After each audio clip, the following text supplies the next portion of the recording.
Hello po.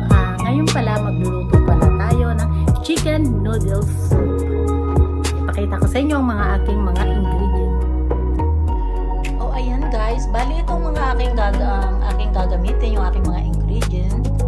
Ayan, meron tayong celery, tapos meron tayong carrots, at meron tayong sibuyas. Ito pala guys, yung mga ano ko na yan. Kasi kahapon bumili ako ng isang buo na manok, tapos kinuha ko lang yung yung konting laman kasi gumawa nga ako ng chicken sandwich. Ngayon, ito lahat yan. Ang dami-daming laman nito. Bali, ito ang gagamitin natin, at ito ang aking noodles na gagamitin, at ito ang aking chicken broth. Yes! So, umpisa na tayo. O, ayan guys, ang unahin muna natin is ilalagay muna natin itong ating mga chicken.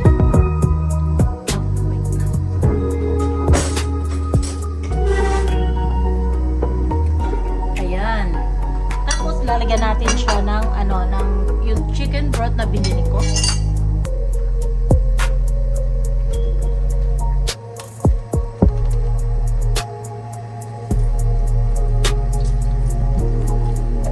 Ubusin natin to, at lalagyan pa rin natin siya ng tubig.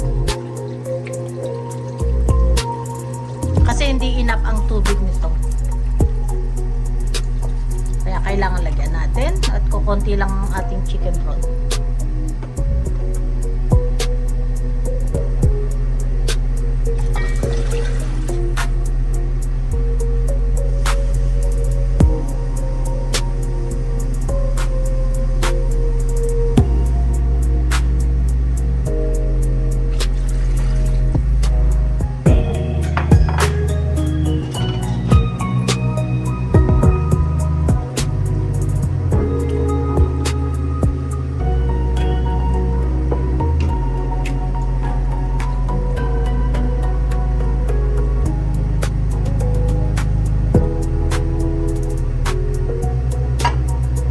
Lagyan pa natin siya ng tubig pa.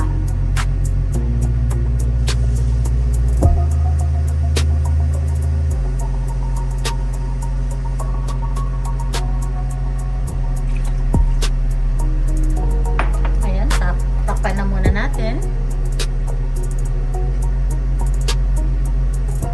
Pakuluin lang natin, at para umano ang lalo yung yung sarap ng chicken.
Guys, buksan na natin.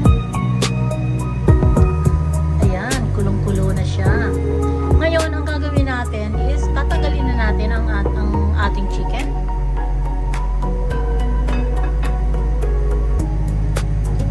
Tapos itabi lang natin sa isang tabi ang ating soup, kasi yung pinag-anuhan natin ng chicken, dahil magagamit natin. Yan ang gagamitin natin mamaya.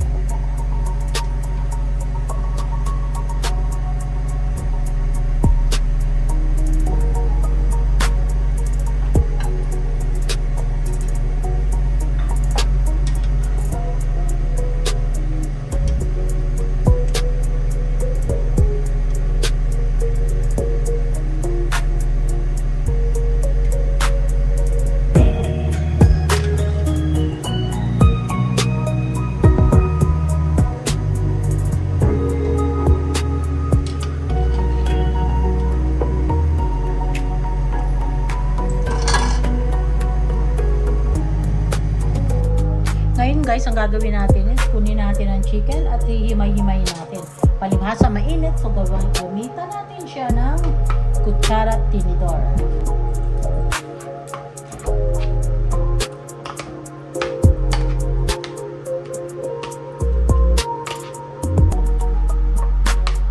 Pero ibabalik ko yung mga yung mga buto-buto nito kasi nga marami pang laman. Gusto ko kasi ito eh. Gusto ko siyang sip-sipin yung mga buto-buto na yan.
Tanggalin natin to guys kasi ito delikado to.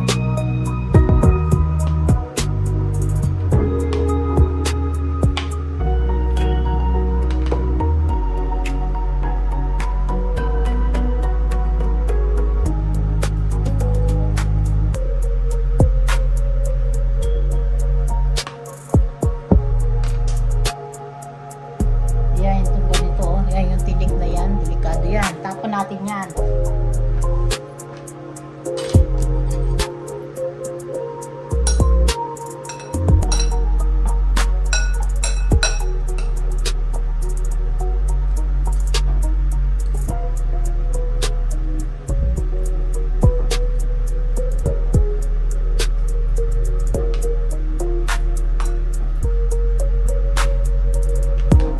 Balik ko itong mga buto-buto na to kasi masarap to. Lalo kung sasarap yung ating ginagawa, yung ating iluluto.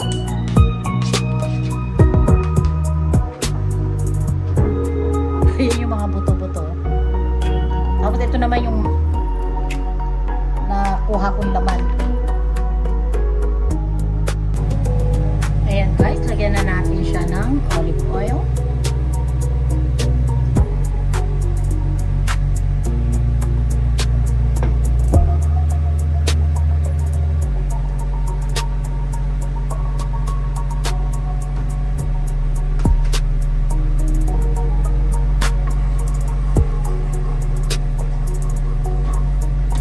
Lagyan natin yung sibuyas.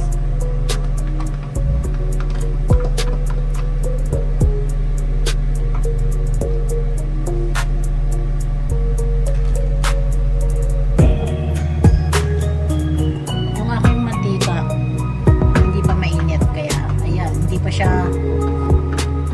gaanong naririnig ko yung tumutunog kasi nga nailagay ko kaagad. O ayan,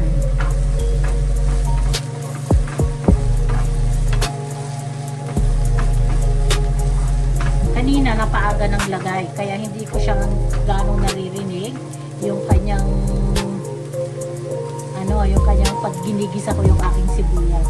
So ngayon ay ilagay natin ang carrots at saka yung aking celery. Ipagsama na natin.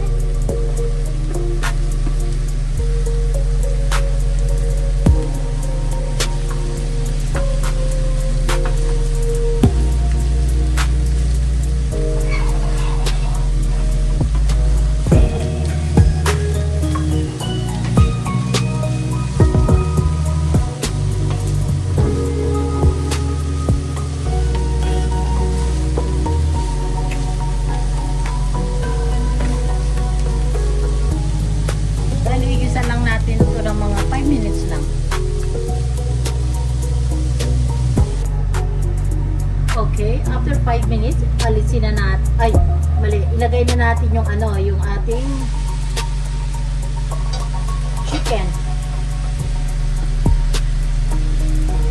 Then, pagkatapos nito, lutuin lang natin ng konti at ilagay na natin sa ating sa isang kaldero na malaki.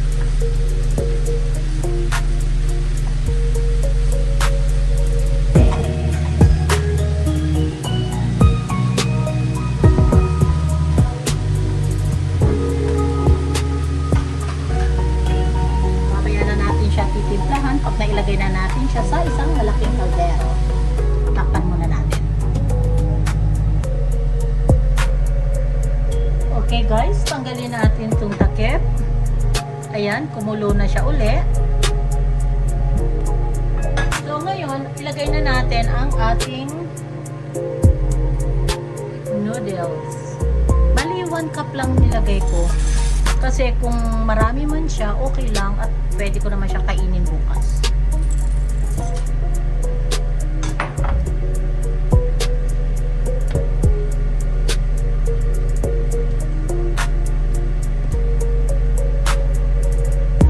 Mamaya na natin siya titimplahan pag nagsama-sama na ilagay natin yung ating mga gulay.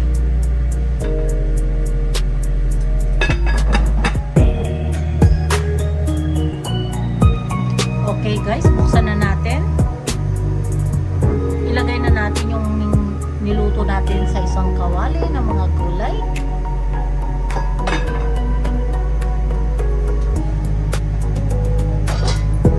Pagsama-sama na natin.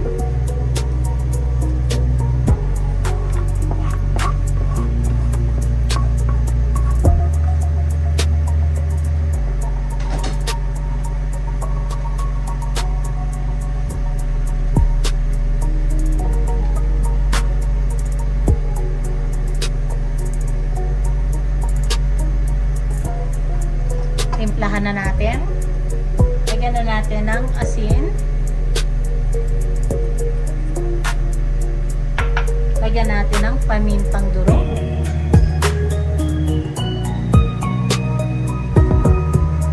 Sa pamintang durog, gusto ko to. Kaya marami ako lagi maglagay.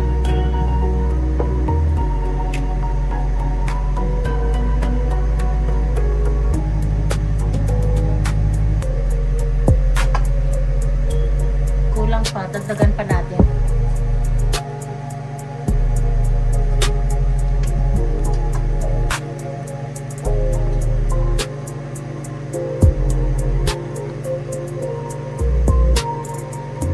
Tikman natin kung okay na ang lasa. Kung hindi pa, idagdagan lang din ng asin. Kung gusto niyo, lagyan nyo ng patis. Pero para sa akin is gusto ko kasi asin muna. Tapos pagkakain ako, saka ko na lang siya lalagyan ng patis pag kulang.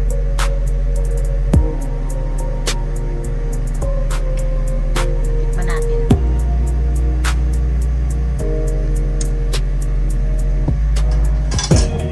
Ang sarap. Lagyan natin ng konti asin.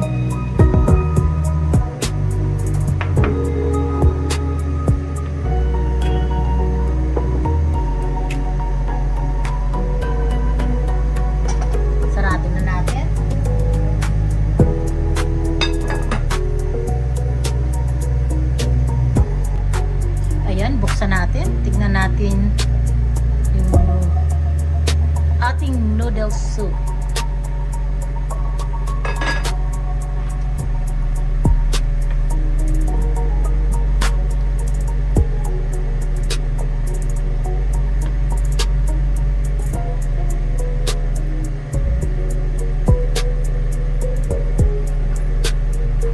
Tikman natin kung okay na ang ating noodles. Guys, napakalasa sobra kasi etong chicken ko na to, ang daming isang buo tong na manok.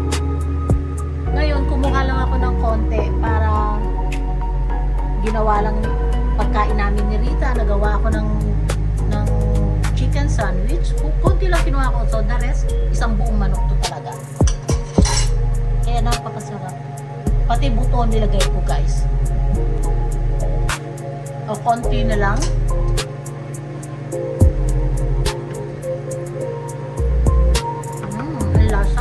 sarap. Pero konti na lang yung noodles. Sarado natin. O yan guys, buksan uli natin.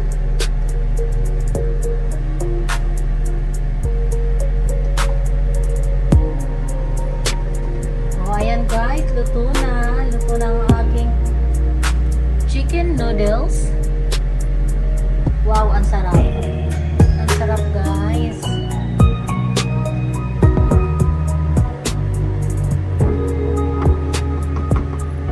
Okay, thank you for watching. Maraming salamat po.